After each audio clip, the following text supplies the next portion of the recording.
තෙරුවන් සරණයි පින්වත් ඔබ සියලු දෙනාට.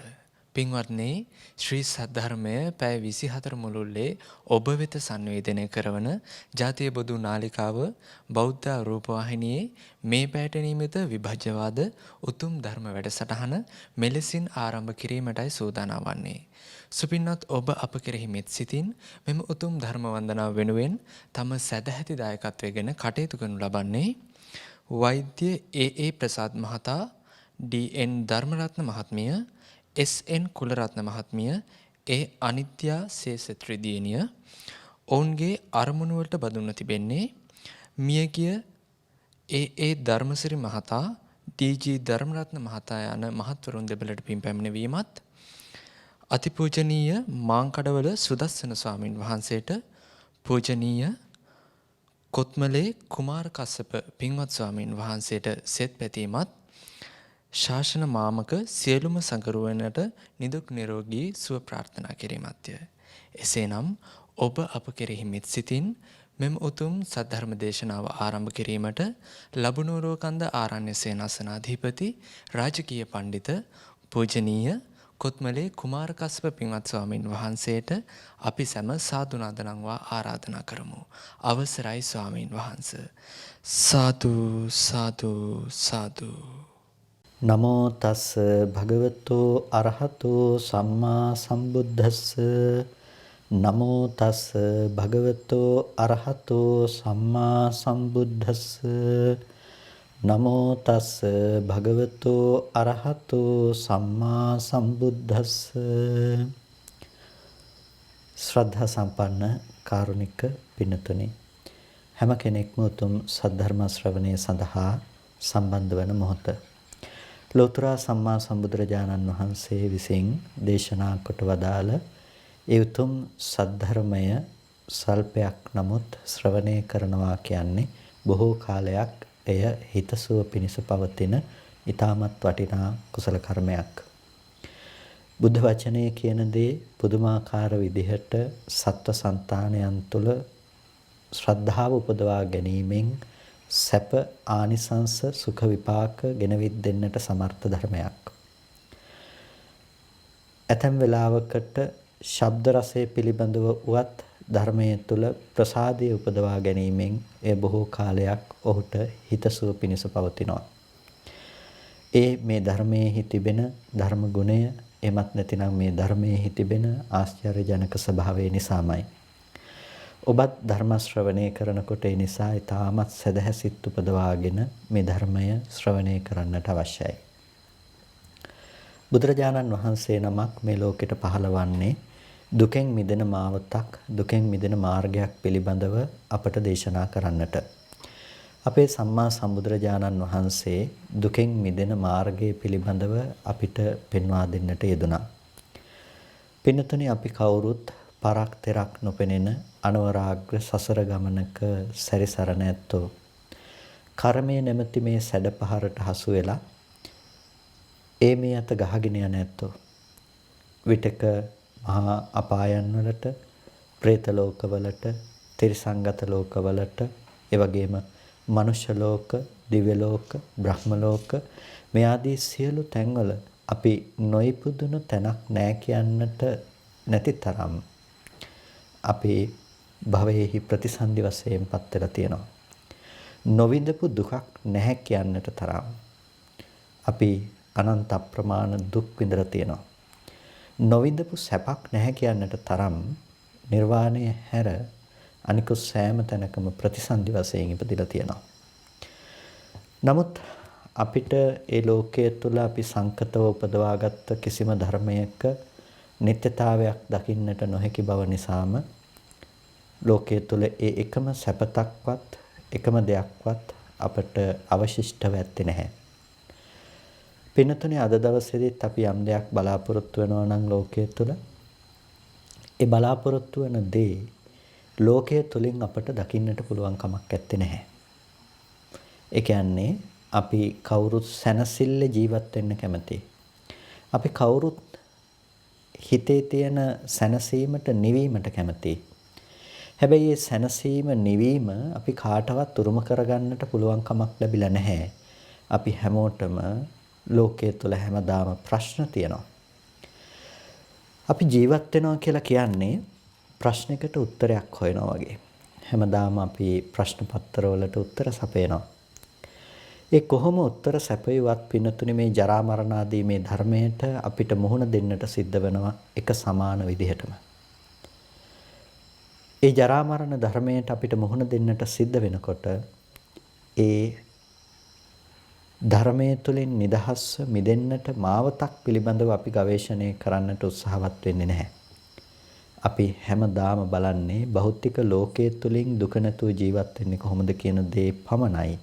අපේ අවධානය යොමු වන්නේ ඒ කාරණාවට පමණයි. පින්නතුනේ බුදුරජාණන් වහන්සේ නමක් ලෝකෙට පහළ වෙලා දේශනා කරන්නේ ලෝකෙට පෙන්වලා දෙන්නේ අපි මේ දැනට ජීවත් වෙන මට්ටමින් මිදෙන්නේ කොහොමද? එහෙම නැතිනම් මේ අද අපි දකින මට්ටමේ දුක නැති කර ගැනීම කියන දේ වැරදි. එහෙනම් හරි දැක්මක් අපි උපදවගන්නේ කොහොමද? මෙන්න මේ දේ තමයි බුදුරජාණන් වහන්සේ නමක් අපට දේශනා කරන්නේ. පින්නතුනේ ඒ බුදුරජාණන් වහන්සේගේ බුද්ධ භාෂිතය පිළිබඳව අපි අවධානය යොමු කළොත් අපිට එහි දකින්නට ලැබෙන සුවිශේෂත්වය තමයි පටිසෝතගාමී බව කියලා කියන්නේ. ඒ කියන්නේ සාමාන්‍ය ලෝකයා දකින දැක්මට වඩා සාමාන්‍ය ලෝකයා දකින දර්ශනයට වඩා එහා ගිය දර්ශනයක් අපිට ඒ බුද්ධ වචනය තුල දකින්නට පුළුවන්කම තිබෙනවා. සාමාන්‍ය ලෝකයාගේ දැක්ම තමයි ලෝකයේ තුල සත්පුද්ගල සංඥාවක් පවත්වනකම. ඒ කියන්නේ අපි බලාපොරොත්තු වෙන අම්මා තාත්තා දූ දරුවෝ ගෙවල් දොරවල් මේ වටින නොවටින වස්තු පවතිනවා.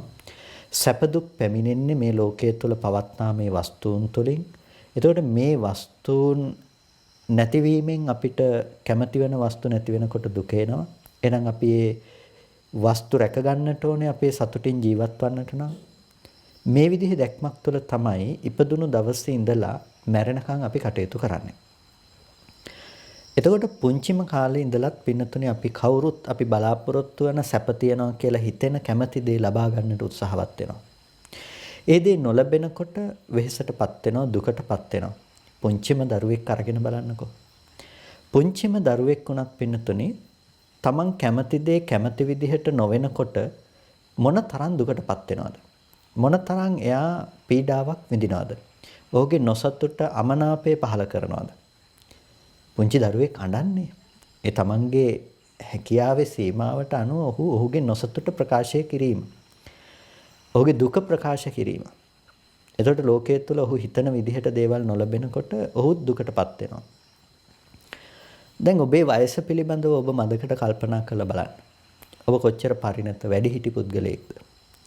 නමුත් වැඩිහිටි පුද්ගලයෙක් වුණත් අර බාලකම අර බාලයාගේ තිබුණු ලක්ෂණය ඔබ තුල තවමත් ඒ විදිහටම विद्यමානයි. තාමත් ඔබ අකමැති දෙයක් සිද්ධ වෙනකොට ඔබේ හිත රිදෙන්නේ නැද්ද? තාමත් අකමැති දෙයක් සිද්ධ වෙනකොට ඔබට අනන්න දුක හිතෙන්න කරුණු ඇතිවන්නේ නැද්ද? ඇති වෙනවා. පින්නතුනේ එහෙනම් අපේ ඒ බාල භවෙන් තාම මිදිලා නැහැ. අපි තාම ඒ බාල භව තුළ බාල ලක්ෂණය තුළ අපි කවුරුත් තාම රැඳී සිටිනවා. බුදුරජාණන් වහන්සේ ධර්මදේශනා කළේ මේ බාල ලක්ෂණය ඉක්මවා යන විදිහට. ලෝකයේ තුල ජීවත් වෙන හැමෝම මේ බාල ලක්ෂණයෙන් යුක්තයි. මොකද්ද? බාලයාගේ තියෙන ස්වභාවය. يعني පුංචි අතදරුවෙකුගේ තියෙන ස්වභාවය තමයි දුකේදී දුකටපත් වෙන එක, සැපේදී සැපයෙන් සතුටින් වාසය කරන එක. Taman කැමති සැපවත් භාවයේ නොලබී යනකොට අත්ගලෙහි අත්ග ගහඬන එක, වැළපෙන එක, දුකටපත් වෙන එක, ඒක සාමාන්‍ය ලෝකේ ස්වභාවය. පින්නතුනේ අපේ මානසික ස්වභාවයත් තාම එහෙමමයි. එහෙනම් ඒක තමයි බාල ලක්ෂණය. බුදුරජාණන් වහන්සේ ධර්ම දේශනා කළේ ඒ බාල ලක්ෂණය දුරු කරගන්නේ කොහොමද කියලා. ඉතින් අපිට සිද්ධ වෙනවා ඒ බාල ලක්ෂණය දුරු කරගන්නට නම් මේ ධර්ම මාර්ගය තුළ මේ ප්‍රතිපදාව තුළ අපිට අවශ්‍ය ඒ ධර්මඥානය උපදෝගෙන අපේ ජීවිතය තුළ ඒ අවශ්‍ය කටයුතු සම්පාදනය කරගන්නට. පින්නතුනේ අපේ ජීවිතය තුළ අපි බලාපොරොත්තු වන ඒ සැනසීම අපිට නිර්වද්‍ය විදිහට ලබනවා නම් අපි කොහොමද ලබන්නට ඕනේ?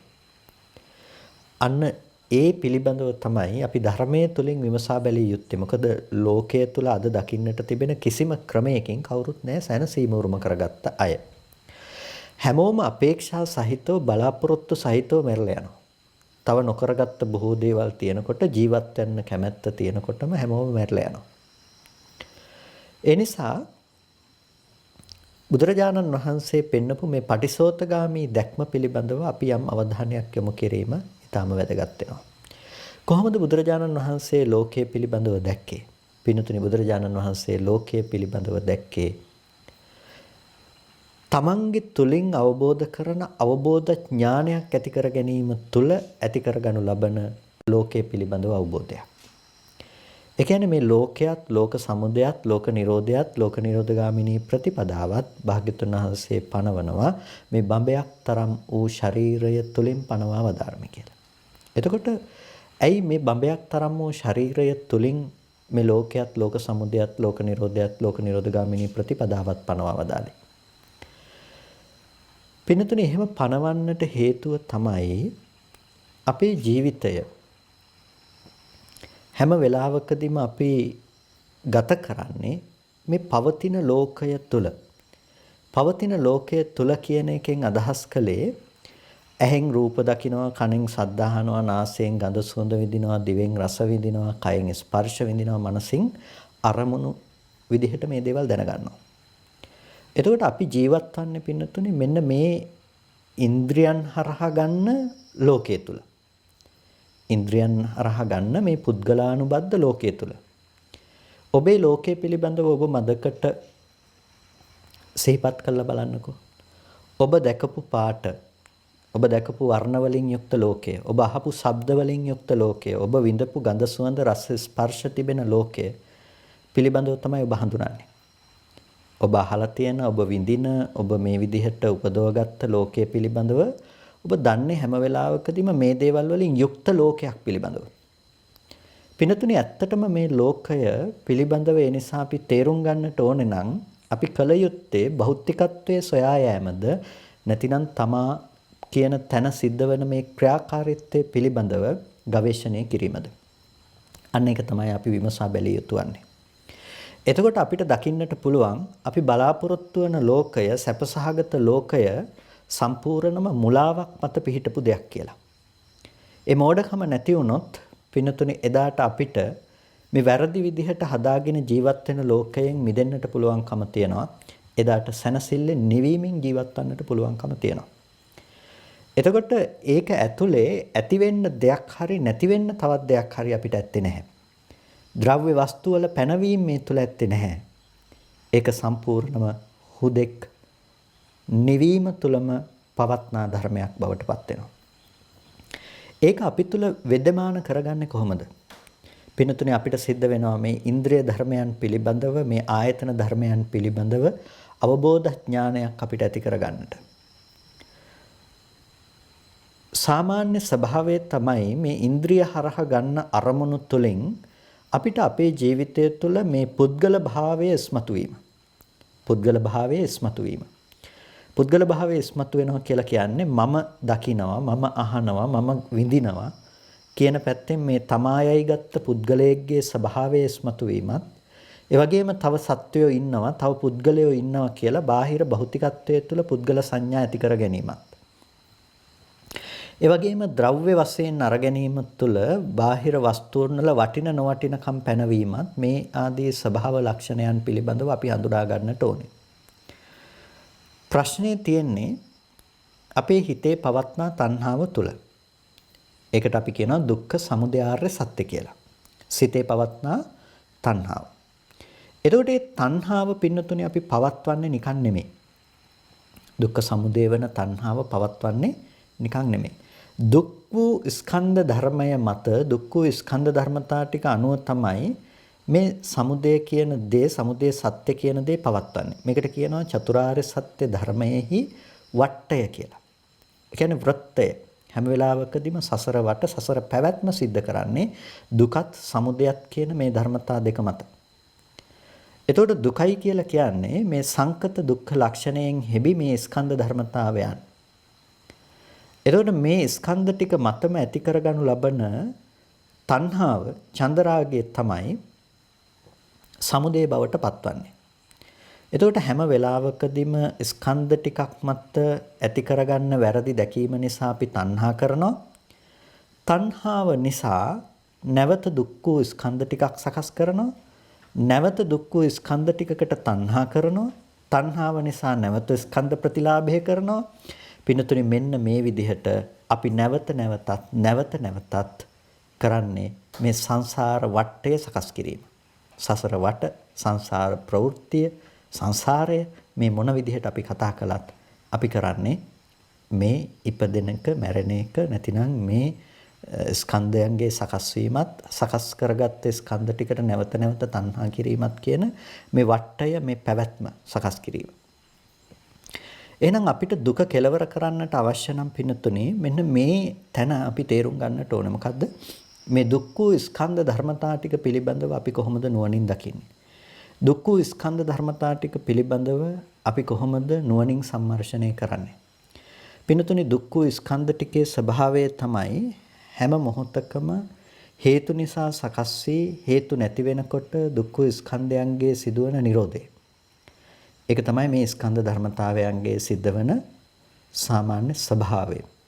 එතකොට එසේ අනිත්‍ය ලක්ෂණයන්ගෙන් යුක්ත වූ මේ රූපය පිළිබඳව වේදනාව, සංඥාව, සංඛාරය, විඥානය කියන ස්කන්ධයන් පිළිබඳව අපි පවත්වන්නේ සත්පුද්ගල ආත්ම හැඟීමක්. සත්පුද්ගල ආත්ම හැඟීමක්. එතකොට මේ ස්කන්ධ ධර්මතා ටික දිහා ඔබ හොඳට සම්මර්ෂණය කරන්නට පුරුදු වෙන්න. දැන් ඔබට ඇහැට පේන්නේ වර්ණ රූපයක්. ඇහැට ඔබට ආත්ම උදයක් පේන්නේ නැහනේ. ඔබට ඇහැට දකින්න පුළුවන්කම තියෙන්නේ පැහැදිලිව වර්ණ රූපයක්. ඒ කියන්නේ බාහිර වස්තුවක් මතට පතිත වෙලා ඇසට නැවත පතිත වෙන පරාවර්තිත ආලෝකයක්නේ ඔබ දකින්නේ. වර්ණ රූපය කියලා ඔබ දකින්නේ පරාවර්තිත ආලෝකයක්. නැතිනම් වර්ණ නිභා කියලා අපි පාවිච්චි කරනවා.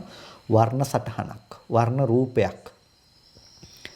ඇහැට ගෝචර කරගන්න පුළුවන්කම තියෙන අන්නේ වර්ණ රූපේ පමණයි. කොයි වෙලාවකවත් ඒ වර්ණ රූපය ඔබේ ඇහැට ඇවිල්ලා කියන්නේ නැහැ මම මේ දරුවව පෙන්වන්න ආවා. එහෙම නැතිනම් මම මේ වටින වස්තුවක්, මේ රත්තරන් ටිකක් පෙන්නුවා.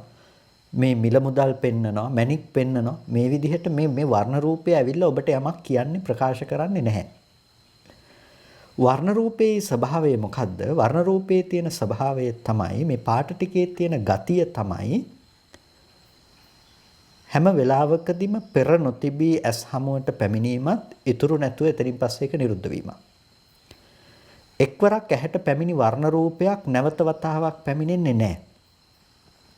එතකොට මේ හිත පැත්තෙන් ඒ වර්ණ රූපයක් ඇහැට පතිත වුණාට පස්සේ එතන හිත යෙදෙනකොට ඒ ස්පර්ශ ප්‍රත්‍යයෙන් හටගන්න වේදනාවක් එතන තියෙනවා. ඒ වේදනාවේ ස්වභාවය තමයි මේ විපාක වේදනාව උපේක්ෂා සහගතයි. ඇයි අර ඇහැට ආපු වර්ණ රූපයේ පිළිබඳව විනිශ්චයක් එතන නැහැ. මේ දරුවද, අම්මද, තාත්තද, මේක වටිනවද? එහෙම එකක් ඇත්තේ නැහැ. පින්නතුනේ මේ රූපය පේන මොහොතේදී කිසිම වටිනකමක්, කිසිම දන්නකමක් මේ පුද්ගලයෙක්යි ගන්න සංඥාවක් එතන ඇත්තේ නැහැ.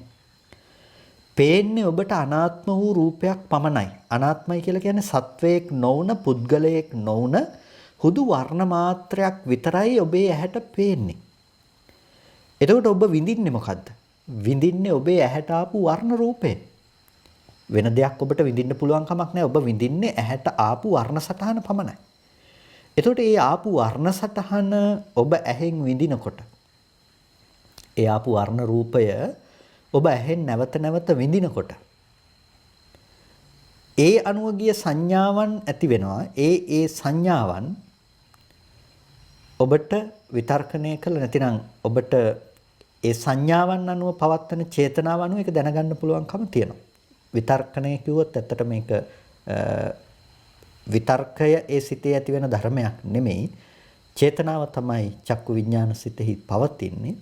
ඒකෙන් සිද්ධ කරන්නේ අර වේදනා, සංඥා ආදී ධර්මය අනුවම පවත්වන දෙයක් මිසක නැතිනම් අනිකුත් චෛතසික ධර්ම සංප්‍රයෝගයේ මිසක විතක්ක ਵਿਚාර පැවැත්වීම නෙමෙයි. ඒ කියන්නේ එන අරමුණ පිළිබඳව හිතන්නට පුළුවන් කමක් නැත්තේ නෑ. මේ අම්මද තාත්තද මොනවද කියලාවත් විතර්කණය කරන බවක් එතන නැත්තේ නෑ. වටින නොවටිනකම් විතර්කණය කරන බවක් රූපය ඔබ දකින මොහොතේදී ඇත්තේ නෑ. ඒ මොහොතේ තියෙන පින්නතුනි හුදු උපේක්ෂාවක් පමණයි. අර වේදනාව උපේක්ෂා සහගත වේදනාවක්. එතකොට ඔබට ඇත්තටම ඇහැට රූපය පේන තැනක ඔබ කවදාවත් කිසිම විදිහකින් ඔබ දැකලා නැහැ. ලස්සනයි හොඳයි කියලා සැපසහගත දේවල් දැකලා නැහැ. රූපේ පේන තැනක ඔබ නරක දේවල් දැකලා නැහැ. ඔබ ගැටෙන්න ඕනේ තරහ දේවල් ලෝකෙ තුල දැකලා නැහැ. ඔබ ඇහැට දැකලා තියෙන්නෙම පින්නතුනේ මොකද්ද? ඇහැට දැකලා තියෙන්නෙම උපේක්ෂා සහගත රූපේ පමණයි. ඒක පෙර නොතිබී හටගෙන ඉතුරු නැතුව නැති වෙන රූපයක්.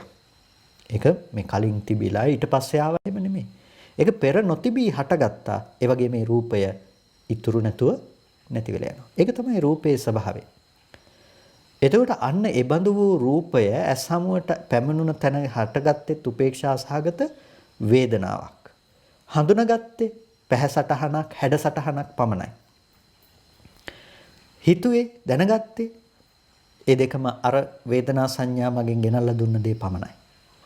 එතකොට පින්නතුනේ අපි රූපය කියලා මේ ඇසුරු කරන තැන ස්කන්ධ හතරක් තිබුණා වේදනා සංඥා සංඛාර විඥාන කියලා. රූපය දකින්නවා කියන මේ චක්කු විඥාන සිතේ ස්කන්ධ හතරයි වේදනා සංඥා සංඛාර විඥාන කියන මේ ස්කන්ධ ටික. එතකොට ඒ සඳහා උපයෝගී වෙලා තියෙනවා. ඒ සඳහා භාවිත වෙලා තියෙනවා. නැත්නම් ආරම්මන කෘත්‍ය સિદ્ધ කරමින් රූපේ උපස්තම්භක වෙලා තියෙනවා. එතකොට දැන් ස්කන්ධ පහයි ස්කන්ධ පංචකයක් තියෙනවා. මේ ස්කන්ධ ධර්මතා ටික මේ මොහොතේ හටගෙන ඉතුරු නැතුව නැති වෙලා යන ධර්මයක්. ඒ ස්කන්ධ ධර්මතා ටික මේ මොහොතේ හටගෙන ඉතුරු නැතුව නැති වෙලා යන ධර්මයක්. එතකොට රූපේහි ස්වභාවය තමයි අනාත්ම ලක්ෂණය. රූපේහි ස්වභාවය තමයි අනිත්‍ය ලක්ෂණය. රූපේහි ස්වභාවය තමයි දුක්ඛ ලක්ෂණය. වේදනා සංඥා සංඛාර විඥාන කියන ස්කන්ධයන්ගේ ස්වභාවයත් එමයයි. එතකොට රූපය පේනවා කියන මොහොතේ දර්ශන කෘත්‍ය સિદ્ધ කරන තැනම ස්කන්ධ ටික හටගෙන ඉතුරු නැතුව නැති වෙලා ගියා.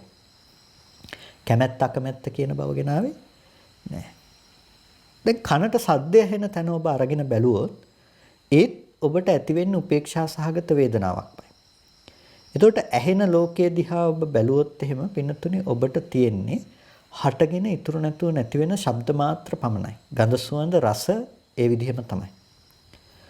එතකොට අපි දන්නවා කලින් දැකපු දෙයක් අපට නැවත දකින්නට පුළුවන් කමක් නැත්තේ නෑ. ඇයි වර්ණ රූපේ නම් ඇහැට පේන්නේ මේ මොහොතේ ආපාතාගම වුණ වර්ණ සටහන. ඒ කියන්නේ සමුවට පැමිණි වර්ණ සටහන නම් අපි දකින්නේ නැතිනම් දැනගන්නේ. ඒ වර්ණ සටහන කලින් ආපු එක නෙමෙයි. ඒක මේ මොහොතේ සකස් වූ ඇහැට මේ මොහොතේ පතිත වූ වර්ණ රූපේ. ඒක මීට කලින් තිබිලා එන එකක් නෙමෙයි. මේ පතිත වෙන වර්ණ රූපය අනාගතයට ඉතුරු වෙන එකකුත් නෙමෙයි. ඒක හටගෙන ඉතුරු නැතුව නැති වෙන එකක්. කනට එන ශබ්ද රූපයේ ස්වභාවයත් එහෙමයි. පෙර නොතිබී හටගන්න එකක් ඉතුරු නැතුව නැති වෙලා යන එකක්. එතකොට මෙන්න මේ ධර්මයන්ගේ ස්වභාවය පෙර නොතිබී හටගෙන ඉතුරු නැතුව නැතිවීමක් වන කල අපි කොහොමද පින්නතුනේ එදා ඉඳලා තිබුණ දේවල් ඇසුරු කරන්නේ? දැන් අපි ලෝකය කියලා ඇසුරු කරන්නේ මේ අපි දන්න කාලේ ඉඳලා මේ ලෝකේ තියනවා කියලා හිතන දේවල්නේ. එතකොට ඔබට හිතෙන්න පුළුවන් එහෙනම් මේ කියන්නේ ලෝකේ නෑ කියලාද? එහෙනම් මේ තියෙන්නේ මොකද්ද? මේ ගැටෙන්නේ මේ ස්පර්ශ වෙන්නේ මේ අපිට විඳින්න පුළුවන්කම තියෙන්නේ. එහෙනම් මේ මොකද්ද? ඔබට හිතෙන්න පුළුවන් මේ පවතින දේ මොකද්ද කියලා. මේක නෑ කියලාද මේ කියන්නේ කියලා. පින්නතුනේ මේ කියන්නේ මේක නෑ කියලා නෙමෙයි. එහෙනම් මේ තියනවා කියලාද කියන්නේ? නෑ තියනවා කියන එකක් නෙමෙයි. එහෙනම් ඇත්තෙත් නෑ නැත්තෙත් නෑ කියලාද? නෑ ඒ ගැන කතාවක් නෙමෙයි. මේක වැරදි තැනින් ග්‍රහණය කරගන්න එපා. මේ කියන්නේ මේක හටගත්තේ කොහොමද? මේක නැති වුණේ කොහොමද? හටගත්තේ කොහොමද? නැති වුණේ කොහොමද? හටගත්තේ හැම වෙලාවකදීම මෙන්න මේ විදිහටයි. ඇහැට රූපයක් එනවා, ඒ රූපය ඉතුරු නැතුව නැති වෙනවා. කනට ශබ්දයක් එනවා, ඒ ශබ්දය ඉතුරු නැතුව නැති වෙනවා. මෙබඳු වූ හුදු මේ ධර්මතාවයන්ගේ පැවැත්මක් පමණයි. මේ හුදු ධර්මතාවයන්ගේ පැවැත්මක් පමණක් නැතිනම් හටගෙන ඉතුරු නැතුව නැති වෙන මේ ධර්මතාවයන්ගේ මේ සංසිද්ධිය පමණක් ඇති වෙන තැනක අපි ඒ දේවල් ඔක්කොම එකතු කරගෙන අපි සකස් කරගෙන ඉන්නවා සත්වය පුද්ගලය කියන මට්ටමින් හදාගත්ත සංඥා සංකල්පයක්. නැතිනම් සත්ත්ව පුද්ගල සංඥාවන් අපි උපදව ගන්නවා. කවදාවත් අපිට මේ ධර්මතාවයන් පුද්ගලයෙක්යි කියලා ග්‍රහණය කරන්නට පුළුවන් කමක් නැත්තේ නෑ. ඇයි මේ ධර්මයන්ගේ ස්වභාවය මොහොතින් මොහොත හටගෙන ඉතුරු නැතුව නැති වෙලා යන එක. ඒ හටගෙන ඉතුරු නැතුව නැති වෙලා යන ධර්මයන් තුල අපි පුද්ගලයෙක් කියලා දෙයක් අපිට ජීවත් වෙනවා කියලා හිතනවා නම් පින්නතුනේ අපි කරන්නේ වැරදි දෙයක්. එහෙනම් අපිට දකින්න පුළුවන් ඔබ අද පුද්ගලයෙක් ජීවත් වෙනවා කියලා හිතන තැන ඔබ මදකට විශ්ලේෂණය කරලා බලන්න.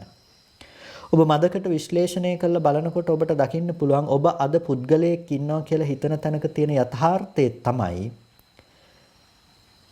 ඔබට ඇහැට ඇස් හමුවට පැමිණි වර්ණ රූපයක් ඉතුරු නැතුව නැති වෙන තැනක මේ ධර්මයන්ගේ රූපේහි Nirodhe නොදන්නාකම නිසා ඔබ ඒ රූපය පුද්ගලයෙක්යි ගත්ත වරදවා ගත්ත සංඥාවක් ඇසුරු කරනවා. ඒ වරදවා ගත්ත සංඥාව ඇති තාක් ඔබට ඒ රූපයේ සත්වයේක්ක පුද්ගලයෙක්ක කියන හැඟීම පවතිනවා.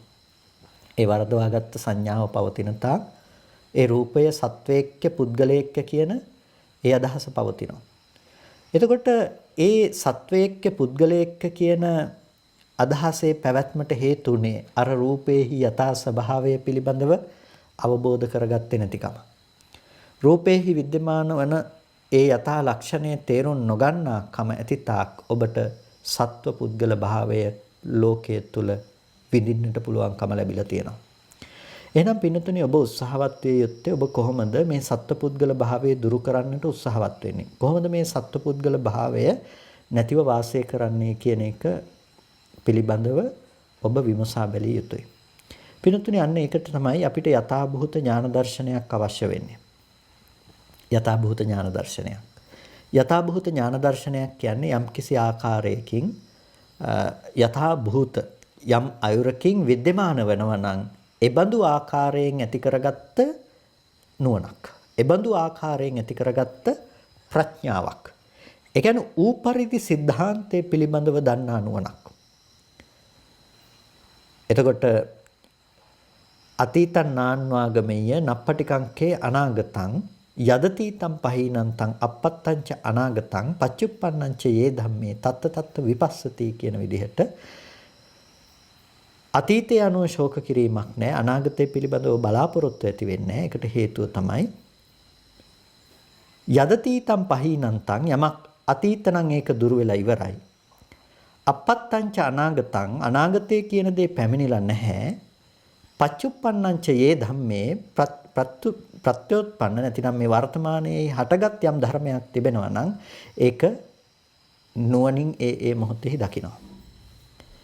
එතකොට ඒ විදිහට ඒ ධර්මය පිළිබඳව ඔබ නුවණින් දකිනකොට ඔබ නුවණින් ඒ පිළිබඳව සම්මර්ෂණය කරනකොට ඔබට මේ ලෝකයේ තුල අතීතය කියන දේ ඇසුරු වෙන්නේ නැහැ. ඔබට මේ ලෝකයේ තුල අනාගතය කියන දේ ඇසුරු වෙන්නේ නැහැ. ඒ කියන්නේ මේ වරදවා ගන්න එපා. මේකෙන් කියන්නේ මේ ඔක්කොම අමතක වෙලා ගිහිල්ලා මේ ඊට පස්සේ මේ අම්මව දැක්කොත් අම්මව මතක් වෙන්නේ නැති තත්ත්වයකටපත් වෙලා එහෙම නෙමෙයි. මොකද්ද මේ කියන්නේ? ඔබ වැරදි විදිහට ඇහැට එන රූපය සත්වයේක්ක පුද්ගලයෙක්ක කියලා මෙච්චර කාලයක් ඇසුරු කරපු යම් ලෝකයක් තිබුණා නම් අන්න ඒ වැරදි සහගත ලෝකයේ උපදින්නේ නැහැ. ඔබ දන්නවා අනාත්ම රූපයක් ඇහැට එනවා ඒ රූපය පිළිබඳව හටගෙන නිරුද්ධ වෙනවා කියන දැක්ම ඔබ සතුව තියෙනවා. ඒ වගේම ඔබ දන්නවා ඒ රූපය පිළිබඳව මේ පැත්තෙන් අම්මා කියලා දැනගන්නකොට ඔබේ පැත්තෙන් ඉපදුණු ඒ අදහසම ඒ සංඥාවම දැනගත්තා කියන එක පිළිබඳවත් ඔබ දන්නවා. හැබැයි ඔබ දැනගත්ත අම්මා කියන දේ බාහිර රූපයට අයිති කියලා නැවත නැවතත් රූපයට පතිත කරන මෝඩකම විතරයි නැත්තේ. ඒක රූපයට අයිති කියලා පතිත කරන මෝඩකම. අපේ තියෙන වරද මොකද්ද? අපි අද කරන මේ වරද තමයි අපි මෙහි ඇති කරගන්න දේ එළියේ තියනවා කියලා බාහිර ලෝකයට අපි නැවත නැවත නැඹුරු කරන එක. අන්න ඒක තමයි අපි කරන ලොකුම වරද. අන්න ඒ වරද විතරයි නැති වෙලා තියෙන්නේ. අවිද්‍යාව කියලා කියන්නේ ඇත්ත ඇති හැටියට නොදන්නාකම කියලා කියන්නේ අර ස්කන්ධ ටික දකින්නේ නැහැ. ඒ කියන්නේ මේක හදලා තියෙන මේක නිර්මාණය කරන ස්කන්ධ ටික දකින්නේ. ස්කන්ධ ටික දකින්න නැති නිසා අපිට පේන්නේ පවතින දේ විතරයි. සමහර වෙලාවට දැන් උදාහරණයක් අපි කිව්වොත් තාප්පයක් තියෙන ඔබ ඉදිරිපිට ඒ තාප්පේ පුරාවට චිත්‍රයක් ඇඳලා තියෙනවා. තාප්පේ පුරාවට චිත්‍රයක් ඇඳලා තියෙනවා. දැන් මේක ඈත ඉඳලා බලන කෙනෙකුට මේක පේනවා. මේක ඇත්ත යථාර්ථයක් විදිහට දකින්න පුළුවන්කම තියෙනවා. අන්න ඒ වගේ තමයි ඒක ඇත්තටම පවතින ලෝකය කියලා හිතාගෙන ඔහු හැමදාම ජීවත් වෙනවා. මේක ළඟට ඇවිල්ලා පරීක්ෂා කරලා මේකේ තියෙන්නේ මෙන්න මේ වගේ දෙයක් කියලා දැනගන්නකම් ඔහු හිතන්නේ එහෙම දෙයක් ලෝකයේ තුල विद्यමානයි කියලා. දැන් හරියට මිරිඟුව වගේ. මිරිඟුවේ ස්වභාවය මොකද්ද? ඒ මිරිඟුවේ ස්වභාවයත් ලෝකයේ තුල හැමදාම विद्यමානයි කියලා නොදන්නා කෙනෙක් හිතාගන්න ස්වභාවයක්. ඒ මිරිඟුවේ ස්වභාවය හැම වෙලාවකදීම ජලය කියලා කෙනෙක් රැවටෙනවා. නොදන්නා කෙනෙක් මිරිඟුවට ජලයයි කියලා රැවටෙනවා. එතකොට හැම වෙලාවකදීම ඒ නොදන්නා නුවණ යෙදෙන්නේ නැති තැනකින් පෙන්වා දෙන්නේ මොන විදිහටද? ඒ විදිහට දැනගන්න එක තමයි හිතේ තියෙන ස්වභාවය. ඒක හරියට මිරිඟුවේහි ජලය යන සංඥාව වගේ. ඒ සංඥාව උපදවන්නේ වැරදි විදිහට අවිද්‍යාවෙන් මොන විදිහටද? ඒ විදිහට තමයි අපිට විඳින්න දැනගන්න පුළුවන්කම තියෙන්නේ. ඒතකොට ඇත්තටම එතන පැවැත්තුණු උණුසුම් වායු ධාරාව මෙන්න මේ ක්‍රියාවලිය පිළිබඳව අපි දන්නේ නැහැ. යම් වෙලාවක දැක්කොත් දැනගත්තොත් එදාට මිරිඟුවේ රැවටෙන්නේ නැහැ. එතකොට එයාට නැත්තේ මොකද්ද? එයාට කවදාවත් වතුර හම්බෙන්නේ නැහැ. මිරිඟුව තියෙන තැනක වතුර හම්බෙන්නේ නැහැ. අන්න ඒ වගේ තමයි පින්නතුනේ එයාට කවදාවත් ලෝකෙ තුල ස්කන්ධ ටිකකට අම්මා කියන කම එයාට ඇත්තේ නැහැ. ස්කන්ධ ටිකකට අම්මා කියන එක ඇත්තේ නැහැ. දැන් මිරිඟුවේ වතුර කියන එකට එයා රැවටෙන්නේ නැහැ කියන එකෙන් කියන්නේ නැහැනේ වතුර වගේ පේනවා කියන එක එයා දැනගන්නේ නැහැ කියලා කියන්නේ නැහැනේ. එයාටත් පේන්නේ වතුර වගේ තමයි. එයා ඒක පිළිබඳව සම්පූර්ණ දන්නවා. ඒ විතර සීමාවකින් සීමා වෙලා නැහැ. එයා සීමාන්තිකව එයා දන්නවා. එයාගේ අවබෝධය තියෙනවා. එතන සිද්ධ වෙන ක්‍රියාවලිය මොකද්ද කියලා. මිරිඟුව තුළ සිද්ධ වෙන ක්‍රියාවලිය මොකද්ද කියන එක එයා දන්නවා. ඒ නිසා එයාට වතුර කියන එක පේන්නේ නැහැ. අර චිත්‍රය ඇඳලා තියෙන මේ විදිහට ගඩොල් වැලි සිමෙන්ති බදාම කියන මේ ටිකක් මත කියලා එයා දැක්කොත් එදාට එහෙම ලෝකයේ තියනවා කියලා දෙයක් එයාට පේන්නේ නැහැ. එයා දන්නවා එතන තියෙන තාප්පයක් සහ චිත්‍රයක් කියලා. එතකොට ඒකෙන් කියන්නේ චිත්‍රේ පේන්නේ වෙනද උන විදිය සම්පූර්ණ වෙනස් වෙලා ගිහිල්ලා කියන එක නෙමෙයි පේනවා ලෝකෙ වගේ කියන එක එයා දැනගන්න. හැබැයි එතන තියෙන ඇත්ත දන්න නිසා එයා ඒක ඇත්තම කරගෙන ජීවත් වෙන්නේ. ඒ නිසා මිරිඟුව කියන එකේ ඇත්ත දැක්කම මිරිඟුව පස්සේ පන්නන්නේ නැහැ වතුර කියලා හොයාගෙන. ඒ වගේ තමයි මේ රූපයෙන් මිදුනහම රූපේ මිදුන කියලා කියන්නේ රූපයේ තියෙන යථා ස්වභාවය දැනගත්තට පස්සේ ඒ රූපය අම්මා කියලා අරගෙන ඒ රූපේ පැත්තේ තණ්හාවෙන් පන්නගෙන යන්නේ නැහැ. ඒ රූපේ වටිනවා කියලා වටිනාකම අනුව ඒ රූපේ පස්සේ පන්නගෙන යන්නේ නැහැ. නොවටිනකම අනුව ඒ රූපයත් එක්ක ගැටි යන්නෙත් නැහැ. එයාට ඒ රූපේ මිදීමක් තියෙනවා. එයා රූපේ නිරුද්ධ කළා. මොන රූපේද නිරුද්ධ කළේ? අම්මා වුණ රූපයක් එළියේ තියෙනවා කිව්වනම් ඒ රූපේ යාට පේන්නේ නැහැ එදා ඉඳලා ඒ විදිහට. එයාට පේන්නේ හේතු නිසා හටගත්ත රූපය හේතු නැති වෙනකොට නැති වෙනවා. දැන් හැම වෙලාවකදීම කෙනෙක් හිතනවා මොකද්ද මේ කියන හේතු? මොකද්ද මේ කියන හේතු ටික කියලා. පින්නතුනි මේ හේතු තමයි අවිද්‍යාව, කර්මය, තණ්හාව, ආහාර කියන මෙන්න මේ ලක්ෂණ ටික. අවිද්‍යාව, කර්මය, තණ්හාව, ආහාර කියන මේ ලක්ෂණ. අවිද්‍යාව කියලා කියන්නේ චතුරාර්ය සත්‍ය ධර්මයේ නොදන්නාකම. කර්මය කියලා කියන්නේ සංස්කාරය. අවිද්‍යාව සංස්කාර ධර්මයන් නිසා තමයි විඥානයක් මෞකුසකට ප්‍රතිසන්දි වශයෙන් බැසගන්නේ.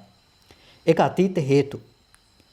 එතකොට අවිද්‍යාව සංස්කාරයකට විතරක් මෞකුසකට ප්‍රතිසන්දි වශයෙන් බැසගන්න පුළුවන් කමක් නැත්තේ නෑ.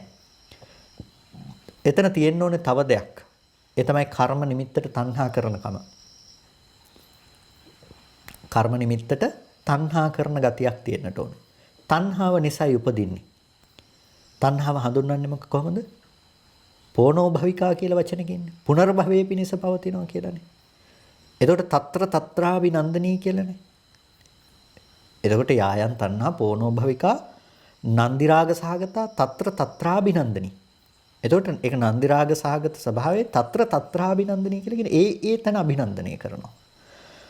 කොච්චර දුක්ඛිත තැනක ජීවත් වුණත් ඔහු කැමති ඒ ස්කන්ධ ටිකේ පැවැත්මට. අපායේ සතර අපායේ මහා නරකයක උත්පත්තිය ලැබලා පිච්චි පිච්චි අනන්ත දුක් විඳත් ඔහු එතන තියෙන ස්කන්ධ ටිකට තණ්හා කරනවා. ඒ තණ්හා කරන්නේ ඔහු මැරෙන්න කැමති නැහැ. මැරෙන්න කැමති නැහැ. එතන තණ්හාව කියන දේ ඔහු පවත්වනවා. ස්කන්ධ ටිකකට යෙදෙන තණ්හාව යෙදෙනවා. තිරසංගත සතෙක් බලන්න අනන්ත දුක් විඳත් ඔහු කැමතිනේ ජීවත් වෙන්න. මනුස්ස ලෝකේ කොච්චර දුක් විඳත් ඔහු කැමතිනේ ජීවත් වෙන්න. එතකොට අපිට පේනවා පින්නතුනි හැම මොහොතකදීම තණ්හාව කියන දේ තමයි සාමාන්‍ය මේ තව තැනකට ප්‍රතිසන්දි වශයෙන් යනකොට මේ සම්බන්ධය ඇති කරන්නේ. ඒකයි තෘෂ්ණාව කියන දේ වඩුවෙක් කියලා කිව්වේ. මේ ගේ හදන වඩුව තමයි තණ්හාව කියලා කියන්නේ. ගේ හදන වඩුව තමයි තණ්හාව කියලා කියන්නේ. තණ්හාව මේ වඩුවට ගේ හදන්න බෑ ප්ලෑන් එකක් නැතුව. සැලැස්මක් නැතුව. ඒ සැලැස්ම තමයි අර සංස්කාරය නැතිනම් කර්ම නිමිත්ත. එතකොට ඒ කර්ම නිමිත්තට අනුව තමයි ඒ ගේ සකස් කරන්නේ. කර්ම නිමිත්ත මොන විදිහටද? තිරිසංගත ලෝකෙට නම් තිරිසංගත ලෝකෙට, සතර අපායට නම් සතර අපායට. මනුස්ස ලෝකේ දුක්ඛිත තැනකට නම් එතනට, දිව්‍ය ලෝකෙට නම් දිව්‍ය ලෝකෙට. මනුස්ස ලෝකේ හොඳ තැනකට නම් හොඳ තැනකට. කර්මයේ යම් විදිහකටද කර්මයට අනුව තමයි ප්‍රතිසන්දිය. නිසා අතීත හේතු පැත්තෙන් අපිට හේතු වෙනවා තුනක්, ධර්ම තුනක්. මොනවාද? අවිද්‍යාව, කර්මය, තණ්හාව. මෙන්න මේ අවිද්‍යාව, තණ්හා, කර්ම කියන මෙන්න මේ ධර්ම තුන අතීත හේතු විදිහට හැම වෙලාවකදීම උපස්තම්භක වෙනවා. නැතිනම් හේතු වෙනවා වර්තමානයේ තුල මේ නාම රූපය අසුරු කරගෙන විඥාණය සිද්ධ කරන මේ පැවැත්මට. විඥාණය සිද්ධ කරන මේ පැවැත්මට. එතකොට ප්‍රතිසන්දි මොහොතේ, ප්‍රතිසන්දි ක්ෂණයේ, ප්‍රතිසන්දිය ගන්න මොහොතේ යම් කිසි විදිහකින් ඒ කර්මානුරූපීව මේ නාම රූපේ උපදින්නට හේතු වුණා නම් පින්නතුනි ඉපදිලා මැරෙනකම්ම මේ විඥාණය ඒ නාම රූපය ඇසුරු කරගෙන ඊට පස්සේ පවතින්නේ. ඒ ආයු සන්තතිය තීරණය කරන්නේ ඒ සියල්ලම මේ අතීත හේතු ටිකේ තියෙන ස්වභාවය නිසා. එතකොට වර්තමානයේ තුල නැවත නැවත ඔබට ඇහැ හදන කම උපදිනවා නම් උපදින්න හේතුව බවට පත් වෙලා තියෙන්නේ මොකද්ද? මේ විඥානයේ නාම රූපය ඇසුරු කරගෙන පවතින නිසා විඥානයේ නාම රූපය ඇසුරු කරගෙන පවතින්නේ ඇයි? අවිද්‍යා, කර්ම, තණ්හා කියන ටිකේ. ඒ නිසා ඔබට මේ කර්මක්ෂය වුණොත් ඔබේ මරණය සිද්ධ වෙනවා. ජීවත් වෙන්න තියෙන කර්මය ක්ෂය වෙලා නම් ඔබට ආයුසන්තිතිය ප්‍රතිසන්දි ගන්න මොහොතේදී තීරණය කළා නම් මෙන්න මෙතනිනුයි මේක ඉවර වෙන්නේ කියලා එතනින් අනිවාර්යෙන් මරණයට පත්වන්නට සිද්ධ වෙනවා. ඒක කර්මයේ මත තීරණය වෙන දෙයක්. කර්මය විතරක් නෙමෙයි මරණයට තියෙන එකම හේතුව. නමුත් කර්මයත් එක හේතුවක්. කම්මක්ඛය කියලා කියන්නේ ඒකට. එතකොට මෙන්න මේ අතීත හේතු ටික වගේම වර්තමාන හේතුවක් තියෙනවා. ඒ තමයි ආහාර ප්‍රත්‍ය. වර්තමානයේ ආහාර ප්‍රත්‍ය තමයි යෙදෙන්නේ. එතකොට අර ජනක ප්‍රත්‍යක් විදිහට නැතිනම් මේක උපදවන්නට හේතු වෙනවා මොනවද? අවිද්‍යා, කර්ම, තණ්හා කියන එක වර්තමානයේ උපස්තම්භක වෙනවා හැම වෙලාවකදීම ආහාරය කියන දේ. විඥාණයට මෞකුසකට ප්‍රතිසන්දි වශයෙන් බැසගත්තත් එහි වැඩිමක් පේන්නේ නැහැ. මේ නාම රූපය කියන ධර්මයන්ගේ පැවැත්ම නැත්තම්. එහෙම නැත්තම් දැන් රූපය කියන දේ ඕජා ගතිය නැත්තම්, ඕජාමය සාරය නැත්තම්, ඒට ආහාර කෘත්‍ය එතන සිද්ධ වෙන්නේ නැත්තම් ඒක බීජ කල්ලේ වැඩිමක් පේන්නේ නැහැ. මම කුසක ඒ බීජ කලලේ වැඩිමක් ඇත්තේ නැහැ. ඒක ස්ත්‍රියක් විදිහටද පුරුෂයෙක් විදිහටද ඒ කියන වැඩිම පේන්නේ නැහැ. ඒ වැඩිම පේන්නේ නැත්තේ පිනතුණේක වැඩිම පේන්නේ නැත්තේ එතන එබඳු සිද්ධියක් සිද්ධවන්නේ නැති නිසා. ආහාරයේ පැවැත්ම සිද්ධවන්නේ නැති නිසා. එතකොට අපිට පේනවා ආහාරයේ පැවැත්ම කියන්නේ මවගෙන් ඒ ලැබෙන ඕජාමය සාරය ලැබුණොත් තමයි එතනදී ඒ රූපේ පවතින්නට පුළුවන්කම තියෙන්නේ. එතකොට වර්තමානයේ ආහාර ප්‍රත්‍ය උපස්තම්භකයි. එතකොට දැන් වර්තමාන මොහොතේදී ඔබ කනබොන ආහාරයක් තියෙනවා නම් ඒ කනබොන ආහාරය නිසා තමයි මේ රූපේ සකස් වීම සිද්ධ වෙන්නේ. ඉතින් ආහාරය නැති වුණත් මේක නැති වෙලා යනවා. ඒක තමයි ස්වභාවය. එතකොට මේ අවිද්‍යාව ඒ වගේම කර්ම, තණ්හා කියන මේ ලක්ෂණ ටික නිසා ඒ වගේම වර්තමාන ආහාරය කියන මෙන්න මේ හේතු ටික නිසායි මේ ඇහැ උපදින්නේ, මේ රූපය උපදින්නේ. එතකොට ඇහැ උපදිනවා කියලා කිව්වේ මේ ඇහැ සකස් කරන්නේ ප්‍රසාදේ නැවත නැවත උපද්දන්නේ හේතු ටික නිසා. එතකොට රූපය උපදිනවා කියලා කියන්නේ දැන් එළියේ තියෙන රූපේ මොන අවිද්‍යාවකටද උපදින්නේ? අපි දන්නවනේ ඒ රූපේ උපදින්න මෙහි යෙදෙන අවිද්‍යාව හේතු වෙන්නේ නැහැ කියන්න. දැන් ඔබ ඉදිරි පිටින් තියෙන ගහක් ගලක් උපදින්න මොකක්ද හේතුන අවිද්‍යාව. කර්මය මොකද්ද? තණ්හාව මොකද්ද? ආහාරය මොකද්ද? පින්නතුනි මෙන්න මේ හේතු ටික තමයි ඔබේ ඇහැ පැත්තේ යෙදිලා ඇහැ පවතින විදිහට චක්කු ප්‍රසාදයේ උපදවපු විදිහට තමයි ඔබට රූපය දකින්නට සිද්ධ වෙන්නේ. මේ දේවල් පිළිබඳව ඔබ ඇස යම් විදිහකටද උපැද්දුවේ ඒ උපද්දපු විදිහට තමයි භෞතික පවත්නා රූපය ඔබට ගෝචර කරගන්න පුළුවන්කම තියෙන්නේ.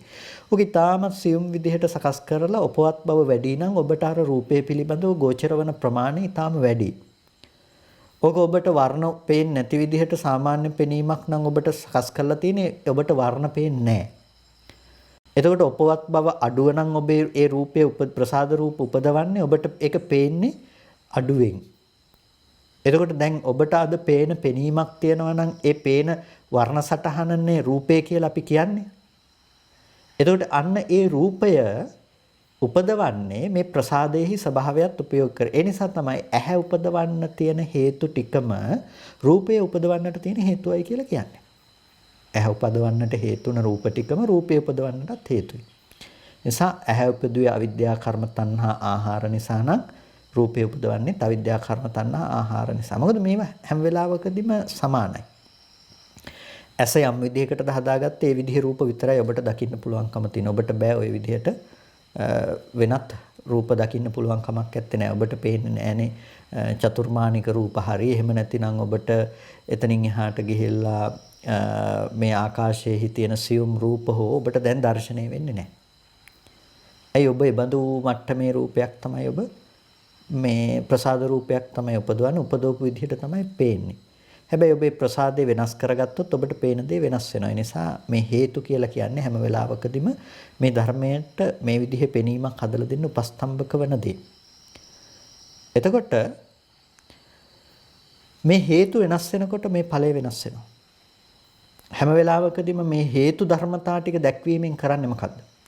හේතු ධර්මතා ටික දැක්වීමෙන් කරන්න පින්නතුනේ මෙහි තිබෙන අනාත්ම ලක්ෂණය පෙන්වා දෙන එක. අනාත්ම ලක්ෂණය පෙන්වා දෙන එක. දැන් යමක් හේතු නිසා නම් සකස් වුනේ හේතු නිසා සකස් වෙන දේ කොයි වෙලාවකවත් පුද්ගලයෙක්ගේ වෙන්න පුළුවන් කමක් නැහැ. හේතු නිසා සකස් වෙන දේ අවිද්‍යාව පුද්ගලයෙක් නෙමෙයි. අවිද්‍යාව කෙනෙකුගේ නෙමෙයි. තණ්හාව කියන්නේ පුද්ගලයෙක් නෙමෙයි. තණ්හාව කියන එක පුද්ගලයෙකුගේ නෙමෙයි. කර්මය කියන්නේ පුද්ගලයෙක් නෙමෙයි. ඒක පුද්ගලයෙකුගේ නෙමෙයි. එතකොට මේ හේතු ටික කොයි වෙලාවකවත් පුද්ගලයෙක් හෝ පුද්ගලයෙකුගේ කියන සංග්‍රහයට යන්නේ නැහැ. එහෙනම් මේ යමක් හේතු නිසා නම් හටගන්නේ අන්න ඒ හේතු නිසා සකස් වෙන බව නිසාම ඒ ධර්මය අනාත්මයි. අනාත්මයි කියලා කියන්නේ සත්ව පුද්ගල භාවයක් එතන පනවන්න පුළුවන් කමක් නැහැ කියන එක. සත්ව පුද්ගල භාවයක් එතන පනවන්නට පුළුවන් කමක් නැහැ. යම් තැනක සත්ව පුද්ගල භාවයේ පැනවීමක් නැත්තම් ඒ ධර්මයට අපි කියනවා ශුන්‍යයි කියලා. ශුන්‍යෝ අත්තේනවා අත්තනියේනවා. ශුන්‍යයි ආත්ම භාව වශයෙන් ගන්න එකෙන්. ආත්මයකට අයිති දෙයක් විදිහට ගන්න එකෙන් ශුන්‍යයි. ඇයි මේක හේතු නිසා සකස් වෙච්ච ධර්මයක්. ඒක හේතු නැති වෙනකොට නැති වෙලා යනවා. ඒක තමයි ස්වභාවය. පින්නතුනි මෙන්න මේ ලක්ෂණය මෙන්න මේ ස්වභාවය අපි තේරුම් ගන්නට අවශ්‍යයි. අවිද්‍යාවේ ස්වභාවය නිසා හැම වෙලාවකදීම අපිට පෙන්වා දෙන්නේ නැත්තේ මේක. අවිද්‍යාවේ ස්වභාවය නිසා අපිට පෙන්වා දෙන්නේ නැත්තේ මේ ස්කන්ධයන්ගේ ස්කන්ධ ලක්ෂණය කියන එක පෙන්වා දෙන්නේ නැහැ.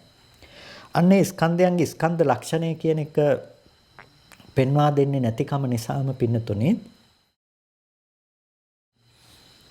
අපි පුද්ගලයෙක්ක සත්වයෙක්ක කියලා මේ ධර්මයේ මත රැවටෙනවා. සත්වයෙක්ක පුද්ගලයෙක්ක කියලා මේ ධර්මයේ මත රැවටෙනවා. එතකොට මේ ස්කන්ධ ටික මේ හේතු නිසා සකස් වූ දෙයක් කියන පෙන්වා දීම අපිට කරන්නට පුළුවන් නම් මේ ස්කන්ධ ධර්මතා ටික සත්වයක් නොවන පුද්ගලයෙක් නොවන ධර්මතා ටිකක් කියන එක පෙන්වා දෙන්න පුළුවන් නම් අපිට අන්න එතකොට මේ තුල හදාගත්ත සත්ව පුද්ගල භාවයේ බොරුවක් කියන එක එතනම අපිට දක්වන්නට පුළුවන්කම තියෙනවා. ඒ නුවණ, ඒ ඥාන දර්ශනය තමයි උපදවගත යුතු දේ. එතකොට ඒ සඳහා අපි මේ සම්මර්ෂණය සිද්ධ කළ යුතුයි. ඒ කියන්නේ මේ ස්කන්ධයන් පිළිබඳව තේරුම් ගන්නකම. හරියට අර මිරිඟුව කියන තැන සිද්ධ වෙන ධර්මතාවය පිළිබඳව අපි දැනගන්නවා කියන එක. ඒ ධර්මතාවය පිළිබඳව අපි දැනගන්නකොට එතන ආත්ම සංකල්පනාවක්, ආත්ම සංඥාවක් මොනම විදිහකටවත් උපදින්න ඉඩ කඩක් ඇත්තේ නැහැ. ඒ ආත්ම සංකල්පනාවක්, ආත්ම සංඥාවක් උපදින්නට ඉඩ කඩක් නැති වෙනකොට පින්නතුනි ඒකම තමයි රූපයෙන් මිදීමට හේතු වෙන්නේ. රූපයෙන් මිදෙන්නට හේතු වෙන්නේ. ඒ අනිත්‍යතාවයේ දැකීමම තමයි රූපයෙන් මිදෙන්නට හේතුවක් බවට පත්වන්නේ. එතකොට යම් කිසි විදිහකින් එයා හිතාගෙන හිටියානම් මේ රූපය තුළ ආත්ම සංඥාවක්, ආත්ම සංකල්පනාවක්, ඒ ආත්ම සංකල්පනාව බිඳ වැටෙනවා රූපේහි අනිත්‍යතාවයේ දැකීම තුළ, රූපේහි තියෙන අනාත්ම ලක්ෂණය ප්‍රත්‍යක්ෂ කිරීම තුළ. එතකොට එයාට නිත්‍ය සංකල්පනාවක් තිබුණා නම් මේ හේතු ටික පෙන්වා දෙනකොට එයාට මේ නිත්‍ය සංකල්පනාව දුරු වෙනවා. එයා දන්නවා මේක මේ හේතු නිසා සකස් වුණා නම් හේතු නැති වෙනකොට මේ ධර්මය නැති වෙන්නට ඕනේ. එතකොට මේක පුද්ගලයෙක් විය නොහැකි කියන ඒ අවබෝධ ඥානය ඔහුට ඇති කරගන්නට පුළුවන්කම තියෙනවා. ඒ නිසා අපි අද දවසේදී ලෝකය කියලා විඳින සෑම තැනකම තියෙන යථාර්ථය මේක තමයි. ඔබ නිකන් මොහොතකට ඇස් පියාගෙන කල්පනා කරන්නකෝ ඔබ දන්න ලෝකය ගැන. ඔබ දන්න ලෝකයේ තුල ඔබට එක වර්ගීකරණයක් ලැබෙයි. එක ස්වභාවයක් ඔබට තේරුම් ගන්න පුළුවන් වෙයි. ඒ තමයි රූප කියන එක. රූප කියන එක. මොනවාද? ඇහැට පෙනුනනම් වර්ණ රූප මාත්‍රයක් විතරයි. සතර මහා ධාතු ඇසුරු කරගත්ත වර්ණ රූපයක් විතරයි. ඒක ඉස්සෙල්ලා ප්‍රකට කරගන්න. වර්ණ රූපය කියන එක ඉස්සෙල්ලා ප්‍රකට කරගන්න. ඒ වගේම කනට ඇහුණනම් ශබ්ද රූපය කියන එක ප්‍රකට කරගන්න. ඔබට කරන්නට දෙයක් හැටියට කතා කරනවා නම් මේ කියන කාරණාව ඔබට සිතින් ස්පර්ශ කරන්නට අවශ්‍ය නම් ඉස්සෙල්ලම කළ යුතු දේ තමයි ඔබට අද හම්බෙන නානත්ව ලෝකයෙන් ගැලවෙන්නට ඕනේ. එනිසා ඉස්සෙල්ලම ඔබ කළ යුතු දේ තමයි ඔබට මේ ලෝකයේ තුල හම්බෙන මේ නානත්ව සංඥාවෙන් ගැලවී යෑම සඳහා ඔබ විසින් උපදවා ගත යුතු දෙයක් තියෙනවා. ඒ තමයි රූපය කියන දේ පිළිබඳව ඉස්සෙල්ලා අවබෝධ කරගන්න. රූපය කියන දේ. රූපය කියන දේ පිළිබඳව අවබෝධ කරගන්නකොට ඔබට පේනවා සතර මහා ධාතු සහ උපාදාය රූපයයි කියන රූපයේ ස්වභාවය. එක ලක්ෂණයකින් එක විදිහකට රූපය කියන දේ ඔබට ගෝචර වෙන්නේ. ග්‍රහණය කරගන්න පුළුවන්කම තියෙන්නේ. ඒක ඇතුලේ රූපස්කන්ධය කියන එක දකිනකොට රූපය අම්මා නෙමෙයි, රූපය තාත්තා නෙමෙයි, රූපය දුව පුතා නෙමෙයි, රූපය රත්තරන් මිල මුදල් නෙමෙයි, රූපය ගෙවල් දොරවල් දන්න හඳුනන අය මිනිස්සු සත්තු ගෙවල් ගස් මේවා නෙමෙයි. රූපය කියන එක මොකද්ද? ඇහැට පැමිණුණු වර්ණ රූපයක්. ඔබ ඒක ගෝචර කරගන්න. ඊට පස්සේ ඔබට පුළුවන් වර්ණ රූපයේ තියෙන හට ගැනීම සහ වැයවීම කියන දේ ක්‍රමක්‍රමයෙන් නුවණින් දකින්න පුළුවන්. රූපයේ තියෙන හට ගැනීම සහ වැයවීම කියන දේ ඊට පස්සේ ක්‍රමානුකූලව ඔබට ඉගෙන ගන්න පුළුවන්කම තියෙනවා. එතකොට රූපය හටගන්නේ මෙන්න මේ විදිහටයි, රූපය වැය වෙන්නේ මෙන්න මේ විදිහටයි කියන එක පිළිබඳව ඔබ තේරුම් ගන්නකොට එතකොට ඒ තමයි රූපය පිරිසිදු දැකීම කියලා කියන්නේ. එතකොට ඒක දකින්නකොටම ඔබට දකින්න පුළුවන්කම තියෙනවා එහෙනම් නාම ධර්මතා ටිකෙන් වෙන්නේ මොකද්ද කියන එක. නිවැරදිව ඒක පිරිසිදු දකින්න තරමටම නාම ධර්මතා ටිකත් ඔබට දකින්න පුළුවන්කම ලැබෙනවා. ඊට පස්සේ වේදනාව පිළිබඳව අපි අරගෙන බැලුවොත් වේදනාව ගැනත් ඒ විදිහ ඉස්සෙල්ලා වේදනාව කියන දේ හඳුනා ගන්නට ඕනේ. සංඥාව, සංඛාර, විඥාන ඒත් එහෙම විදිහමයි. එතකොට ලෝකයේහි ඔබ රූපේ කියන දේ හඳුනා ගන්නකොට රූපේ පිළිබඳව ඔබට මානසිකාරයේ පවත්වන්න පුළුවන් වෙනකොට ඊටමත් බලවත් විපස්සනාවක්, ඊටමත් බලවත් මට්ටමක්. ඇයි? සත්පුද්ගල ආත්ම සංඥාවන් විදිහට ඔබට පැවතිච්ච ඒ ධර්මයන් පිළිබඳව ඔබට දැන් පේන්නේ නැහැ. ඔබට පේන්නේ ඇස් හමුවට පැවෙනෙන වර්ණ රූපයක් විතරයි. ඊට පස්සේ ඔබ ඒක අනිත්‍ය වශයෙන් දකින්න, ඒක හටගෙන ඉතුරු නැතුව නැති වෙන ස්වභාවය අනුව ඔබට දැන් මානසිකාරයේ පවත්වන්න පුළුවන්. අද ඔබ අනිත්‍ය වශයෙන් බලන්න ගියොත් ඔබට හම්බෙන්නේ නානත්වගත රූප. අම්මා තාත්තා ගෙවල් දොරවල් මේ විදිහට නානත්වගත රූප, නානත්ව සංඥාවන්. එතකොට මේක හරියට මහ මුහුදේ හිනා වගේ කරන්න බැරි දෙයක්. එනිසා මේ ඔක්කොම එක තැනකට ගොනු කරගන්න. ඒ තමයි ඔබ දකින්න ඉස්සෙල්ලා පුරුදු කරන්න පෙන්වා දෙන්නේ යථාර්ථයක් විදිහට රූපේ. ඉති රූපං බුදුරජාණන් වහන්සේ දේශනා කළේ එහෙමයි. කෙනෙක් මානසිකාරයේ පැවැත්විය යුතු නම් මේ දර්ශනයට අනුව ඔහු බැලිය යුත්තේ කොහොමද? ඉති රූපං. මෙන්න මේකයි රූපය. ඉති රූපස්ස සමුදයෝ මේ විදිහටයි රූපය හටගත්තේ. ඉති රූපස් අත්ංගමෝ මෙන්න මේකයි රූපේ තියෙන අස්තංගමේ. එතකොට ඉති රූපං කියනකොට මෙන්න මෙයයි රූපය කියලා ඔබ රූපේ පිළිබඳව තේරුම් ගන්නට ඕනේ. රූපය කියලා කියන්නේ සත්ව පුද්ගල ආත්ම භාව වශයෙන් ශුන්‍ය වූ ධර්මයක්. ඒ රූපය පෙර නොතිබී හටගෙන ඉතුරු නැතුව නැති වෙලා යන ධර්මයක්. එතකොට මේ කියන්නේ වස්තු මොනවත් ලෝකෙ තුල නැහැ කියලා නෙමෙයි. මේක කියන්නේ හැම වෙලාවකදීම රූපේ පේනවා නම් පේන්නේ මේ විදියට හේතු නිසා හටගන්න ස්වභාවයකින්. ඒ රූපේ හේතු නැති වෙනකොට නැති වෙනවා.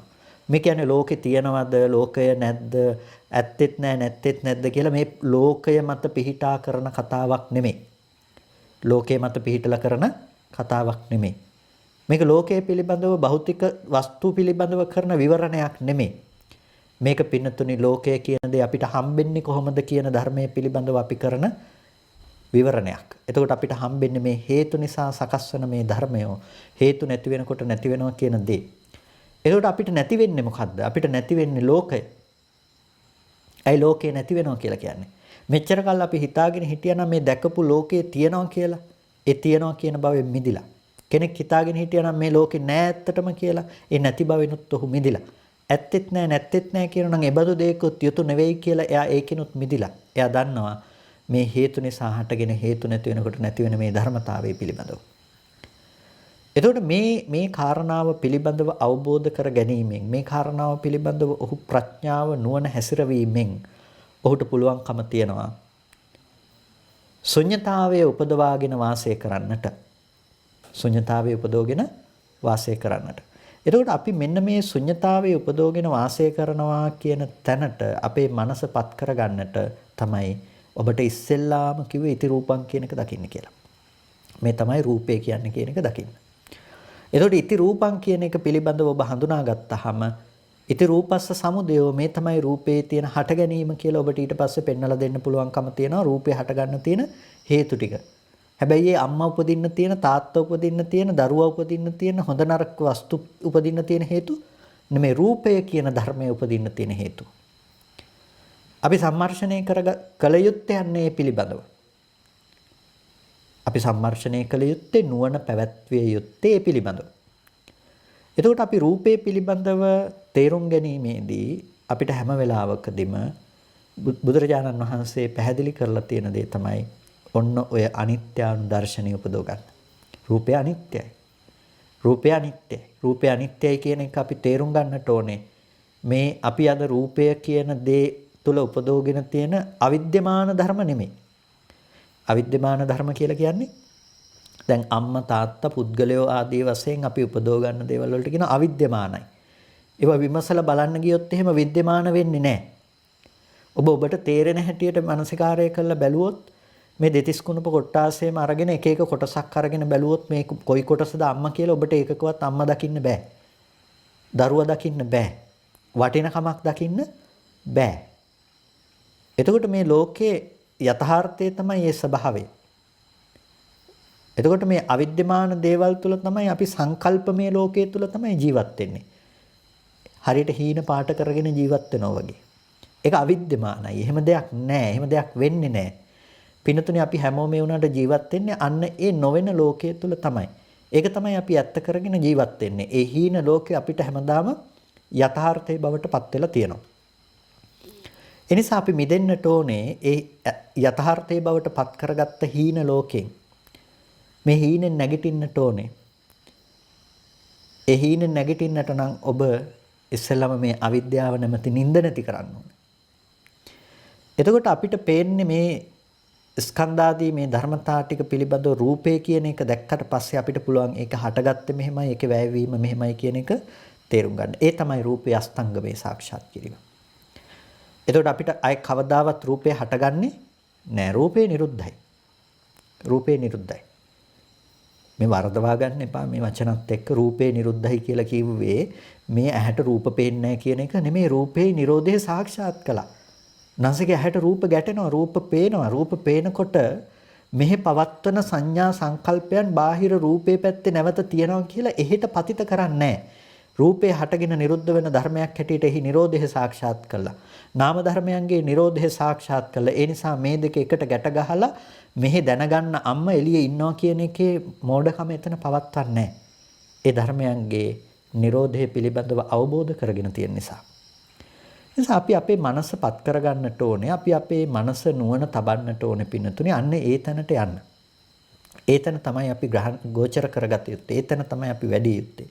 එහෙනම් ඔබට අද කරන්න දෙයක් ගැන කතා කරනවා නම් ඔබ පළමුව කළ යුත්තේ ඉති රූපං. මෙන්න මේකයි රූපය කියන තැන ඉස්සෙල්ලා ඔබේ මනසට පිහිටවන්න. දැන් ඉති රූපං කියන එක කොහොමද ඔබ මානසිකාරය කරන්නේ? මේ රූපය හඳුනාගන්නේ කොහොමද? ඉස්සෙල්ලාම ඔබට මේ පේන ජීවී ස්වභාවය පිළිබඳව ඔබ හිතන්නකෝ. ඒකනේ අද ලොකුම මට්ටමින් පවතින. මේ සත්වයක් ඉන්නවා කියලා හිතන දේ. ඒකට ඔබ මේ තමන්ගේ ඇඟේ තියෙන මේ තමන් කරගත්ත මේ රූපයේ ජීවී බව මොකද්ද? කෙස් ටික ගැලවිලා ගියොත්, ලොම් ටික, හම මේ කොටස් ටික බෙදලා බැලුවොත් මේ එකකවත් ජීවී බව තියෙනවද කියලා බලන්නකෝ. සියුම් වූ නාම ධර්මතා පිළිබඳව අපිට පස්සේ විමර්ශනය කරන්න පුළුවන්. ඉස්සෙල්ලා අපි රූපය පිළිබඳව නිවැරදිව බැලුවොත් අපිට පේනවා මේ එකකවත් සත්ව පුද්ගල සංඥාව පවත්වන්න පුළුවන් තැනක් නැහැ කියලා. ඔබ බලන්නකෝ මේ කෙස් ටිකේ බාහිර රූපයක කෙස් ටිකේ මේකේ තියනවාද සත්වයක් කියලා කියන්න පුළුවන්කම? මේ දරුවා මේ තව කෙනෙක් කියලා කියන්න පුළුවන්කම? මේ කෙස් ගහක් කපලා කෙස් ගහ පැත්තකට තිබ්බහම අපි කියන්නේ නැහැනේ දරුවා ඉන්නවා කියලා. මේ එක කොටසක්වත් දරුවා නෙමෙයිනේ, අම්මා තාත්තා නෙමෙයිනේ, සත්වයක් පුද්ගලයෙක් නෙමෙයිනේ. ඒක අනාත්ම ධර්මයක්. මේ රූපය ආහාර ප්‍රත්‍යයෙන් ඉපදුණු දෙයක්. ආහාරය නිසා සකස් වෙච්ච මේකේ ආත්ම කැලි හැදිලා නෑ. මේක අනාත්ම ධර්මයක්. අන්න ඒ අනාත්මතාවයට ඉස්සෙල්ලාම හිත තියන්න. එහෙනම් ඔබ අද භාවනාවක් විදිහට ඔබේ මානසිකාරය පවත්වනවා නම් ඔබ හොඳට ඉස්සෙල්ලාම මේ සත්පුද්ගල ආත්ම සංඥාව දුරු කරන විදිහට මානසිකාරය පවත්වන්න පුරුදු වෙන එක තමයි පළවෙනි අදියර. මේ ප්‍රායෝගිකව ඔබට දියුණු කළ යුතු වැඩි යුතු දෙයක් ගැන කතා කරනවා නම් ඔබ දියුණු කළ යුත්තේ වැඩි යුත්තේ මෙතන ඉඳලා.